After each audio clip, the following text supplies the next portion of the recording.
جاء الحق وزهق الباطل إن الباطل كان زهوقا. بسم اللہ الرحمن الرحیم. السلام علیکم ورحمۃ اللہ وبرکاتہ. محترم سامعین، آپ لوگوں کو ایک افسوسناک خبر سے آگاہ کرے، اور بہت کم ایسا ہوتا ہے کہ شیخ الاسلام حضرت مولانا مفتی تقی عثمانی صاحب دامت برکاتہم العالیہ کسی بڑے شخصیت کے بارے میں سوشل میڈیا پر ٹویٹ کرے یا اس کے بارے میں کوئی آڈیو یا ویڈیو پیغام جاری کرے تو شیخ الاسلام حضرت مولانا مفتی تقی عثمانی صاحب دامت برکاتہم العالیہ نے اپنے ٹویٹر اکاؤنٹ پر ایک ٹویٹ کیا ہے اور اپنے دعائیہ کلمات شیئر کیے ہیں اور بہت ہی رنج و غم کا اظہار بھی کیا ہے. وہ ٹویٹ آپ لوگ اسکرین پر دیکھ بھی رہے ہیں. شیخ الاسلام حضرت مولانا مفتی تقی عثمانی صاحب دامت برکاتہم العالیہ نے اس میں لکھا ہے کہ یمن کے مشہور عالم شیخ عبد المجید الزندانی رحمۃ اللہ علیہ وفات پا گئے ہیں. انا للہ و انا الیہ راجعون. فرماتے ہیں کہ وہ عالم اسلام کے ان محقق اور مایہ ناز علماء میں سے تھے جن کی علمی اور تحقیقی خدمات سے پورا عالم اسلام سیراب ہوا. پھر فرماتے ہیں کہ قرآن کریم کی علمی اعجاز پر ان کا کام نہایت ہی قابل قدر ہے، اور یمن میں ان کی قائم کی ہوئی جامعۃ الایمان بہت عظیم کام تھا. افسوس ہے کہ وہ ناقدری کی نظر ہو گیا. اللہ سبحانہ و تعالیٰ ان کو جنت الفردوس میں اعلیٰ مقام عطا فرمائے. محترم سامعین، شیخ الاسلام حضرت مولانا مفتی تقی عثمانی صاحب دامت برکاتہم العالیہ کا سوشل میڈیا پر یہ پیغام جاری کرنا یہ اس بات کا زندہ ثبوت ہے کہ شیخ الاسلام حضرت مولانا مفتی تقی عثمانی صاحب دامت برکاتہم العالیہ شیخ عبد المجید زندانی صاحب رحمۃ اللہ علیہ کے جانے پر بہت زیادہ افسردہ ہے. محترم سامعین، آپ لوگوں کے ساتھ شیخ عبد المجید الزندانی رحمۃ اللہ علیہ کی زندگی کے بارے میں کچھ اور باتیں بھی شیئر کروں.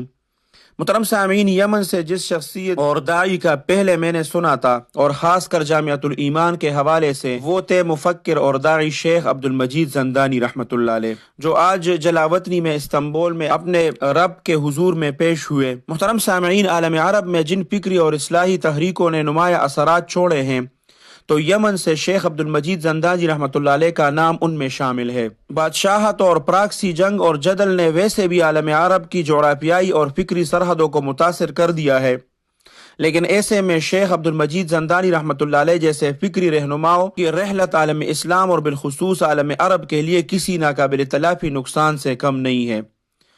اللہ سبحانہ و تعالی شیخ عبد المجید زندانی رحمۃ اللہ علیہ کی کامل مغفرت فرمائے. محترم سامعین، شیخ الاسلام حضرت مولانا مفتی تقی عثمانی صاحب دامت برکاتہم العالیہ نے اس لیے زیادہ افسوس کا اظہار بھی کیا ہے کیونکہ مسئلہ فلسطین کے سرگرم حامی اور عرب دنیا کے نامور یمنی عالم تھے. یہ محترم سامعین، شیخ عبد المجید زندانی رحمۃ اللہ علیہ 82 سال کی عمر میں وفات پا گئے اور ترکی کے شہر استنبول کے ایک ہسپتال میں زیر علاج تھے جہاں پر وہ انتقال کر گئے. محترم سامعین، شیخ عبد المجید زندانی رحمۃ اللہ علیہ نہ صرف یمن بلکہ پورے عرب ممالک میں مشہور تھے.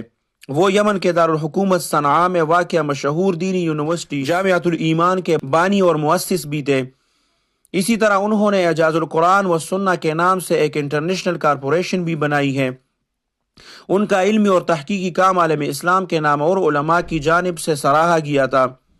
شیخ عبد المجید الزندانی رحمۃ اللہ علیہ مسئلہ فلسطین کے سرگرم حامی تھے، مگر عرب دنیا میں فلسطین اور القدس کے نام پر شیطانی سازشیں کرنے والے گروپ نے ان کی آواز کو دبانے کے لیے ان پر حملے کیے اور ان کے اداروں پر قبضہ کر کے انہیں بے دخل کرنے پر مجبور کیا. محترم سامعین، ستمبر 2014 میں صنعاء پر قبضہ کرنے والے یمن کے باغی عسکری گروپ انصار اللہ حوثی نے جامعۃ الایمان پر قبضہ کر کے اسے بند کر دیا، اور پھر اپریل 2015 میں حوثی گروپ نے شیخ عبد المجید الزندانی کا گھر بارود سے اڑا دیا تھا. تاہم شیخ عبد المجید الزندانی رحمۃ اللہ علیہ اس حملے میں محفوظ رہے اور اس سے پہلے ان کو کسی محفوظ مقام پر پہنچایا گیا تھا. محترم سامعین، یمن میں دیگر علماء کے قتل کے پیش نظر ان کی جان کو بھی شدید خطرہ تھا، جس کے باعث وہ روپوش تھے اور بعد ازاں علاج کے لیے ترکی گئے جہاں ان کا انتقال ہو گیا. اللہ سبحانہ و تعالی شیخ عبد المجید الزندانی رحمۃ اللہ علیہ کی کامل مغفرت فرمائے. اللہ سبحانہ و تعالی ان کے پسماندگان کو صبر جمیل عطا فرمائے.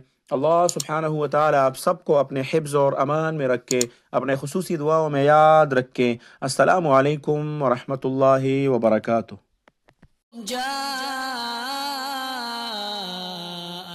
الحق وزهق الباطل إن